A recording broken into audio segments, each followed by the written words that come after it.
some fouls. Look, that's what coach wants. Get some fouls. I didn't ask no follow-up questions. I didn't pull one of the assistant coaches to the side. I didn't pull one of my boys to the side like, what is he talking about? Nope. I just assumed blindly I knew what he was talking about. And guess what happened?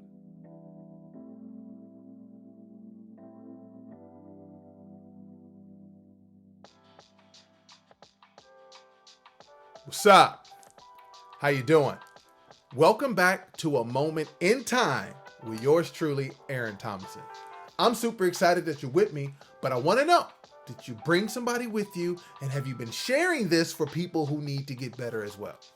All right, so let's dive into this one. This one, I did a clip a little while ago on one of my favorite quotes from John Wooden, where he says, "Don't mistake activity for achievement." How many of us are just busy being busy? But anyway, we'll talk more about that in a second. So let's go check out the clip. Let's come back and I'll tell you a story. And remember, I need you to be gentle, but we'll talk about a little bit more of that. Are you tired of just being busy? Trying to keep up? Feeling like you're busy but not productive? You have nothing to show for your work? Are you tired of being busy? Right? And that makes me think of one of my favorite quotes. My high school coach used to plagiarize it. He never gave credit for it. But UCLA championship basketball coach John Wooden used to tell his teams, don't mistake activity for achievement. Hey, all right. It's one of my favorite quotes. It's very thought-provoking. And I want you to ask yourself the question, are you being busy?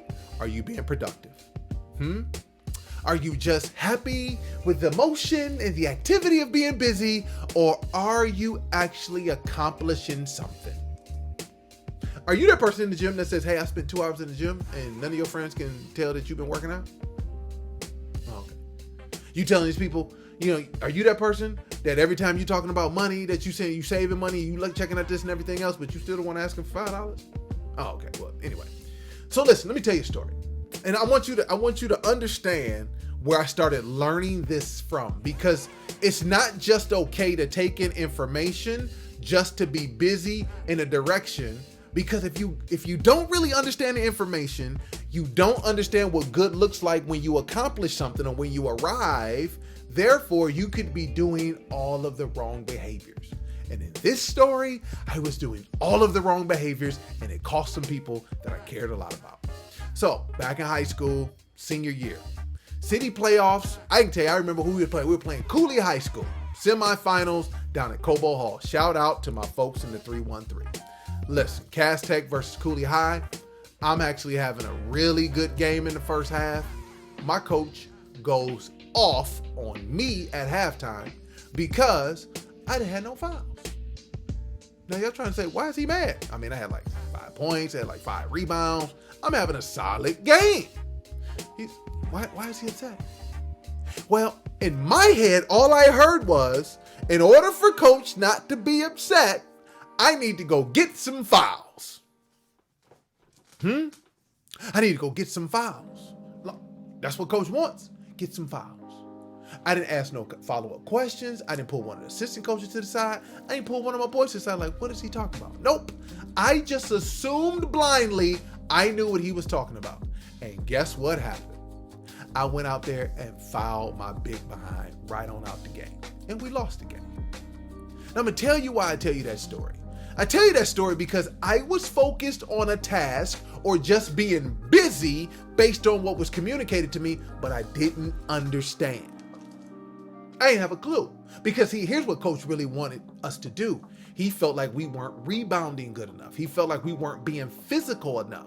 He said, so if you're not being physical enough and we getting beat on the backboard, as we said in basketball, or you're losing out on the rebounding numbers, then you're not actually being aggressive enough. Go get a foul, being aggressive, protecting the glass. He could have probably said it a little bit better. Probably could have said it like that. But it didn't matter. I could have asked a question. And because I didn't ask the question, and I was so focused on moving forward, being busy in the wrong direction, I fouled out and we lost. Guess what? It didn't have to go that way. It didn't have to go that way, because what I learned now as I gotten older is ask another question to make sure you're clear before you start being busy and not duplicating the wrong behavior. And that's what's going on with some of us, is people saying, man, you just need to get up, you need to go do this and go work out, or save some money, or put in applications, or do something, change your life. You don't have a clue. You don't have a clue how to change your life. You don't have a clue on what you're supposed to be able to do, but you just being busy. 7 Habits of Highly Effective People says one of them is begin with the end in mind. Do you know what good looks like? Have you taken the time to actually say, if I did this the right way, here's what this picture would look like, and that's what I'm going towards? Some of us actually haven't. I know there's plenty of times in my life that I didn't. I just said, I gotta get in motion. And if I get in motion, that's enough. Okay. But if that's just enough for you to do, soon enough, you're going to be frustrated, because your activity has to have a payoff, has to show some accomplishments or some productivity, and you gotta have that too. But see, I've also overcorrected in my life where I've had the goal. Oh, I know what it looked like. I done thought this thing through. I done dreamed it. I know it. It's all in here. But guess what? It stays in here because ain't no activity happening. Yeah. So guess what you gotta be able to do? Bring the two of them together. And if you bring the two of them together where you know where you're going, and then now you have the activity that makes sense to get you there, now we're not just being busy, we're being productive. If I was to go back and talk to that 17-year-old kid, what I would tell him is say, hey, just go grab a few rebounds, box out a little bit harder. Go get your offensive rebound. Go get your offensive tip dunk. Go do something like that. And guess what?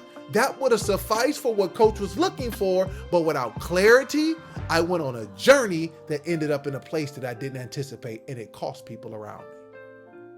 I'm talking about a game, but for some of you all, you've done that too. Lost some money, abused some relationships, lost a job, because we weren't willing to ask for some clarification so that our actions made sense. So when we got to the end, we knew what good looked like, and we could celebrate when we got there.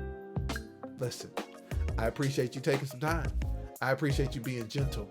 But here's what I want you to do. I want you to, first of all, share this with somebody who you see that has a great plan with no activity, or somebody who's really busy, but they're not getting anything accomplished. I want you to share it with those people.